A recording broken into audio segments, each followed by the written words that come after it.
হাতে খুন্তি ছিল, খুন্তি দিয়ে মাকে কি করছে, আঘাত করছে। নাউজুবিল্লাহ। মায়ের মাথায় আঘাত করতে দেরি,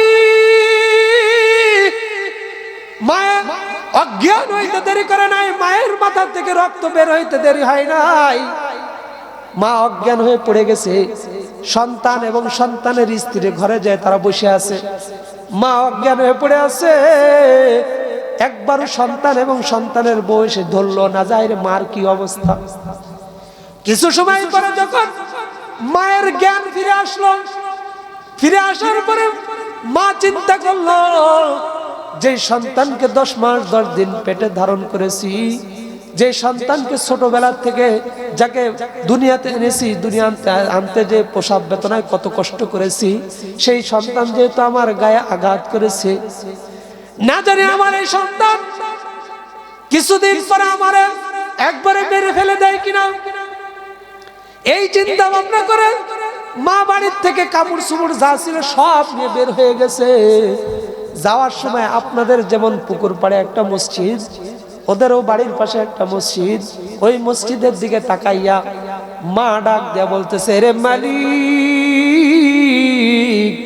এই মসজিদ ঘরে আমার স্বামী দীর্ঘদিন নামাজ আদায় করেছে, দীর্ঘদিন নামাজ আদায় করেছে রে মালিক। আমার স্বামী আজকে কবরে চলে গেছে, কিন্তু তোমার ঘর তো আছে, তোমার কাছে বিচার দিলাম, তোমার কাছে বিচার দিয়ে গেলাম রে মালিক।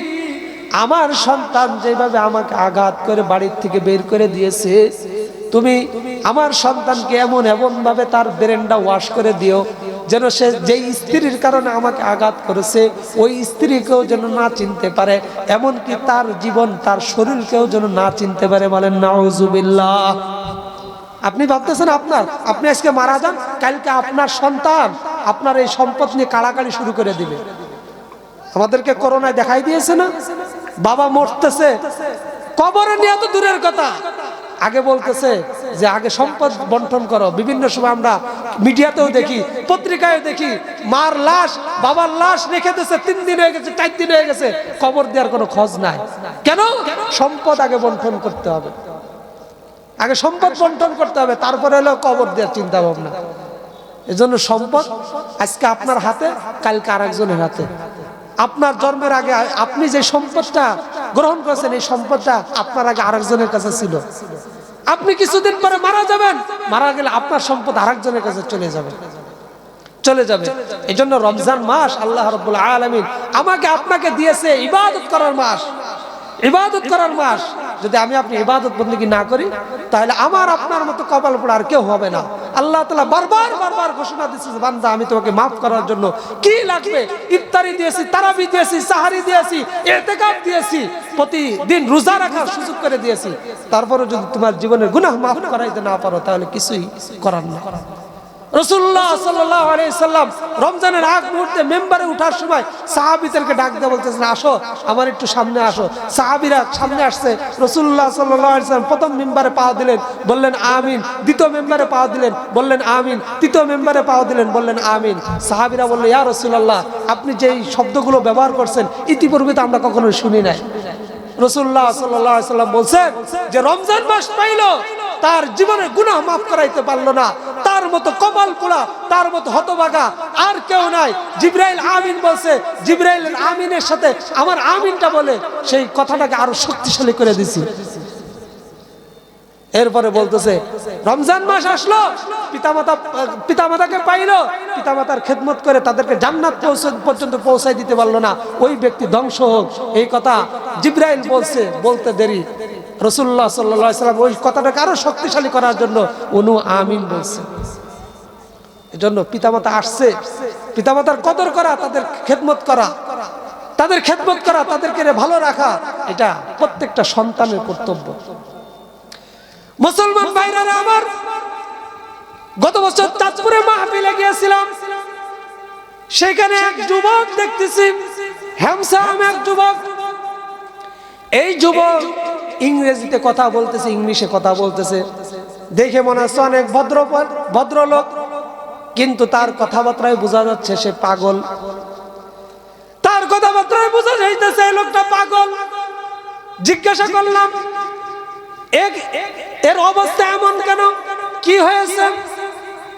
এলাকাবাসী ডাক দিয়ে বলতেছে, হুজুর এই লোকটা একটা ন্যাশনাল কোম্পানিতে চাকরি করত, তার বেতন ছিল প্রায় 1.5 লাখ টাকা। তার বাবা মারা গিয়েছিল ছোটকালে, তার মা অনেক কষ্ট করে তারে মানুষ করেছে, তাকে অনেক মানুষ করেছে, লেখাপড়া শেখায়া বড় চাকরি পর্যন্ত তাকে পৌঁছায় দিয়েছে। দুঃখের বিষয়, সে যখন ঢাকায় চাকরি করত, এক মেয়ের সাথে অবৈধ সম্পর্ক হওয়ার পরে ওই মেয়েকে বিবাহ করছে। মেয়েকে বিবাহ করে ওই মেয়েকে বাড়িতে নিয়ে আসছে। মা ওই বৌমাকে মেনে নিতে পারে নাই, কারণ মা অনেক আশা করেছিল সন্তানকে আমি উচ্চ শিক্ষিত বানাইছি, এই সন্তানকে আমি দেখে শুনে ভালো একটা জায়গায় বিবাহ দিব। এই আশা প্রত্যেকটা মা বাড়িতে আছে, আছে না? কিন্তু আমরা সন্তানরা এই জায়গায় একটু ভুল করে ফেলি। রাস্তাঘাটে মেয়ে দেখলে পাগল হয়ে যায়, ওরেই বিয়ে করতে হবে, ওকে ছাড়া অন্য কাউকে বিয়ে করা যাবে না। পারলে পলায়ে বিয়ে করে, পারলে কি করে? পলায়ে বিবাহ করে। বুঝলেন না কথা? যুবক হয়ে গেলে মাথা ঠিক থাকে না, মা বাবার কথা মানতে চায় না। এবার মায়ের সামনে যখন ওই বউকে নিয়ে এসে দিল, দিয়ে বলতেছে, মা এই যে আপনার বৌমাকে আমি রেখে গেলাম, হয়তো আপনার কথার অবাধ্য হয়ে আমি বিবাহ করেছি, আপনার কথা আমি শুনি নাই, আমি অন্যায় করেছি, কিন্তু অন্যায় যেহেতু করে ফেলেছি, তুমি আমার মা হিসেবে আমাকে ক্ষমার দৃষ্টিতে দেখে বৌমাকে কাছে রেখে দাও। সন্তানের কথা শুনে মার দ্বিতীয় কোনো কথা বলল না, চলতেছে সংসার। কিন্তু বউ শাশুড়ির যুদ্ধ আমাদের বাংলাদেশে অহরহ আছে কিনা? বউ শাশুড়ির যুদ্ধ আছে না? প্রতি ঘরে ঘরে চলতেছে, প্রতিটা ঘরে ঘরে বউ শাশুড়ির যুদ্ধ। এটা বাংলাদেশ, পাকিস্তান, ইন্ডিয়াতে এটা সচরাচর। কারণ একটু এদিক ওদিক হইলে বউ শাশুড়িকে সহ্য করতে পারে না, শাশুড়ি বৌমাকে কি করতে পারে না? সহ্য করতে পারে না। বউ শাশুড়িকে নিজের মা বলে গ্রহণ করতে পারতেছে না, আবার শাশুড়ি বৌমাকে নিজের মেয়ে বলে কি করতে পারে না? গ্রহণ করে নিতে পারে না। কিছুতে কিছু হইলেই ঝগড়া বিবাদ শুরু হয়ে যায়। আর সন্তান বাড়িতে ঢুকতে দেরি, মায়ের অভিযোগ দিতে দেরি করে না। একদিকটা মায়ের বিচার, অপরদিকে বউর বিচার। একটা মানুষ কোন দিকে যাইতে পারে? যুবক মানুষ পড়ে যায় শাকের করাতের মতো, না যাইতে পারে মার দিকে, না যাইতে পারে বউর দিকে। মাও আপন, বউ আপন, কার দিকে যাইবে? যাওয়ার কোনো সুযোগ নাই। যুবক তার মাকে বাড়িতে রেখে অফিসে চলে গেলেন। প্রতিনিয়ত অফিস করে বাড়িতে আসে, আসার পর পর শুরু হয়ে যায় বিচারের আসর। প্রতিদিন বিচার বসে সন্তান কোন রকম সবাইকে সান্ত্বনা দিয়ে রেখে দেয়, দিয়ে পরের দিন আবার অফিসে চলে যায়। এইভাবে চলতেছিল। হঠাৎ করে একদিন যুবক বাড়িতে ঢুকতে দেরি, স্ত্রী ডাক দিয়ে বলতেছে, এ স্বামী, তোমার মা আজকে আমার সাথে যে অন্যায় করেছে, যে অপরাধ করেছে, যদি আজকে তোমার মা এই বাড়িতে থাকে তাহলে আমি এই বাড়িতে থাকবো না, আর যদি তোমার মা না থাকে তাহলে আমি এই বাড়িতে থাকবো। সিদ্ধান্ত তোমার। কিভাবে তুমি সিদ্ধান্ত নিবা? তুমি তোমার মন মতো তুমি সিদ্ধান্ত নাও। তুমি কি আমাকে চাও নাকি তোমার মাকে চাও? যুবক মানুষ সারাদিন অফিস করেছে, মাথা গরম, কি করবে বুঝে উঠতে পারে নাই। হাতের কাছে একটা খুন্তি ছিল, খুন্তিটা হাতে নিয়ে মা ছিল বাইরে বসা। মায়ের কাছে যেয়ে বলতেছে, এ মা, তুমি আমার স্ত্রীর সাথে কেন রাগারাগি করছো? তার সাথে কেন ঝগড়া করছো? কি অপরাধ ছিল? এখন যতই মা তার বউয়ের, তার স্ত্রীর অপরাধের কথা বলুক, স্বামীর কাছে তো সেটা অপরাধী মনে হবে না। স্বামীর কাছে তো সেটা অপরাধ মনে হবে না। মায়ের সাথে সন্তানের তর্ক বিতর্ক চলতেছে। এক পর্যায়ে সন্তান ডাক দিয়ে বলতেছে, এ মা, তুমি আমার এই বাড়ি থেকে বের হয়ে যাও। মা ডাক দিয়ে বলতেছে, রে সন্তান, এই বাড়িটা তোমার বাবা যখন আমাকে বিবাহ করে নিয়ে আসছিল তখন ছিল ছনের ঘর। তোমার বাবা ইনকাম করে কষ্ট করে করে টাকা জমাইয়া আজকে ছাদ করছে, এত সুন্দর একটা বাড়ি করছে। সুতরাং এটা হলো আমার স্বামীর ঘর। তোমার যদি এতই মনে চাই তুমি এখান থেকে চলে যাও অন্য জায়গায়, আমি আমার স্বামীর ঘর ছেড়ে কোথাও যেতে পারবো না। তোমার যদি মনে চাই তুমি অন্য জায়গায় যাও, ঘর করে বাড়ি করে অন্য জায়গায় থাকো। সন্তানের আরো রাগ বেড়ে গেল। হাতে খুন্তি ছিল, খুন্তি দিয়ে মাকে কি করছে, আঘাত করছে। নাউজুবিল্লাহ। মায়ের মাথায় আঘাত করতে দেরি,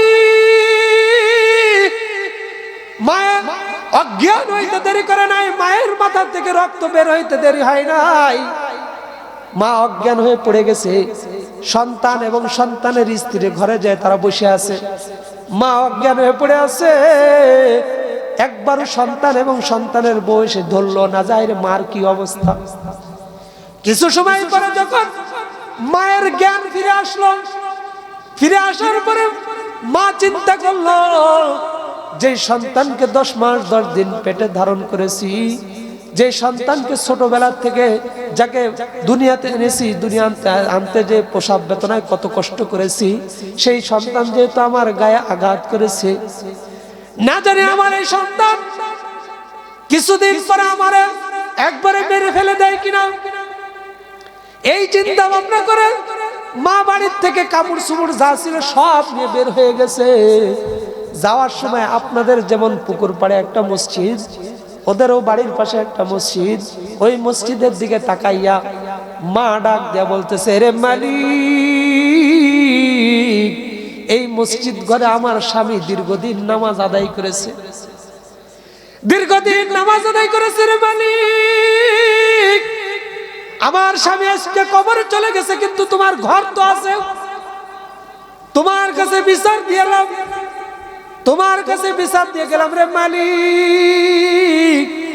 আমার সন্তান যেভাবে আমাকে আঘাত করে বাড়ির থেকে বের করে দিয়েছে, তুমি আমার সন্তানকে এমন ভাবে তার ব্রেনটা ওয়াশ করে দিও, যেন সে যেই স্ত্রীর কারণে আমাকে আঘাত করেছে ওই স্ত্রীকেও যেন না চিনতে পারে, এমনকি তার জীবন তার শরীরকেও যেন না চিনতে পারে। বলেন নাউজুবিল্লাহ। কি বদদুয়া দিল? যে স্ত্রীর কারণে আমাকে আঘাত করছে ওই স্ত্রীকেও যেন চিনতে না পারে, এবং শুধু স্ত্রীকেও না, সে যেন তার নিজেকে নিজে না চিনতে পারে। চিন্তা করছেন?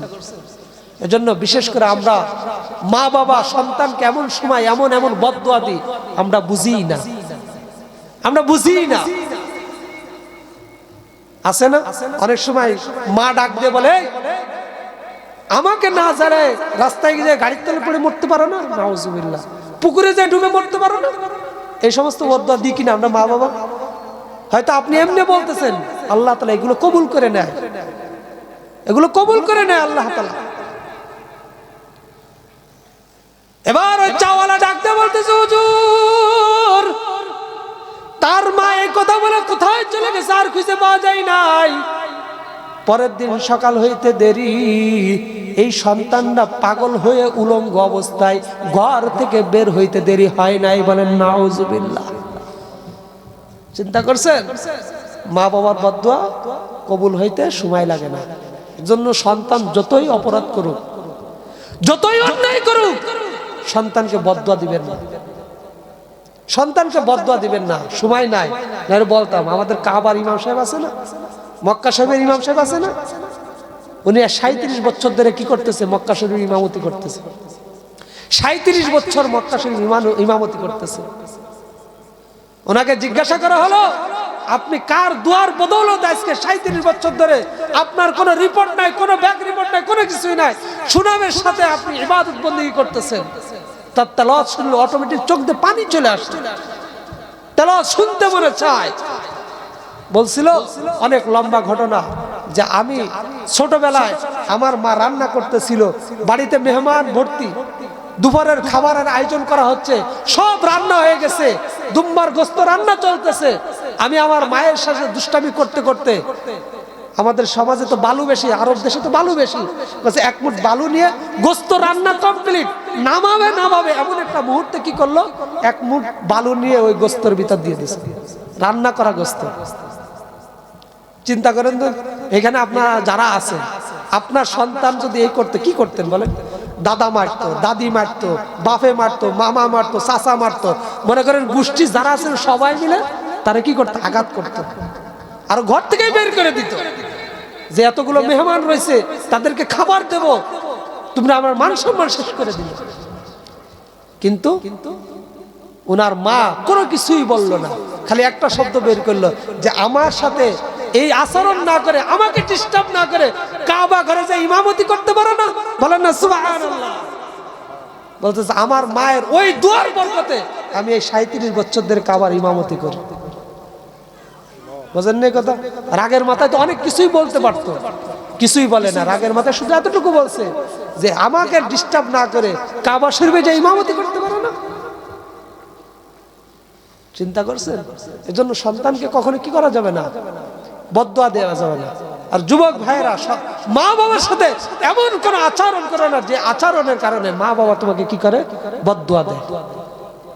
এজন্য যে আয়াত তেলাওয়াত করেছিলাম, আল্লাহ তাআলা বলতেছেন ইয়া আইয়ুহাল্লাযীনা আমানু কুতিবা আলাইকুমুস সিয়াম কামা কুতিবা আলাল্লাযীনা মিন ক্বাবলিকুম লাআল্লাকুম তাত্তাকুন।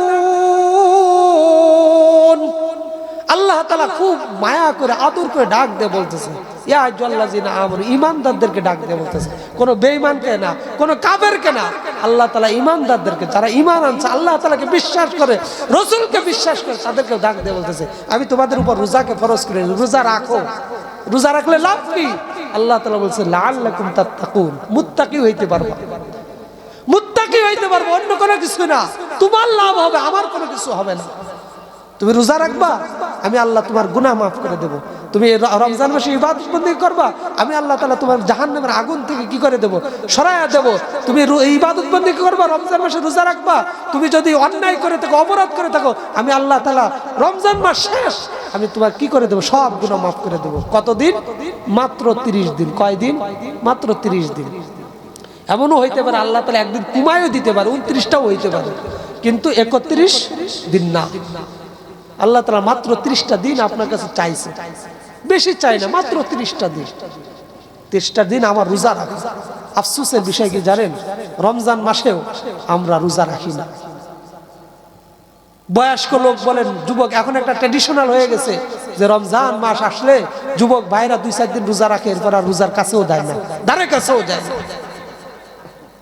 রোজার ধারে কাছেও যায় না। আফসোস লাগে এই জাতির জন্য। রোজার মাস দিচ্ছেন আল্লাহ তাআলা, আমরা হেলাই দুলাই কাটাই দিচ্ছি, হেলাই দুলাই কাটাই দিই, আমরা রোজার কাছেও যাই না।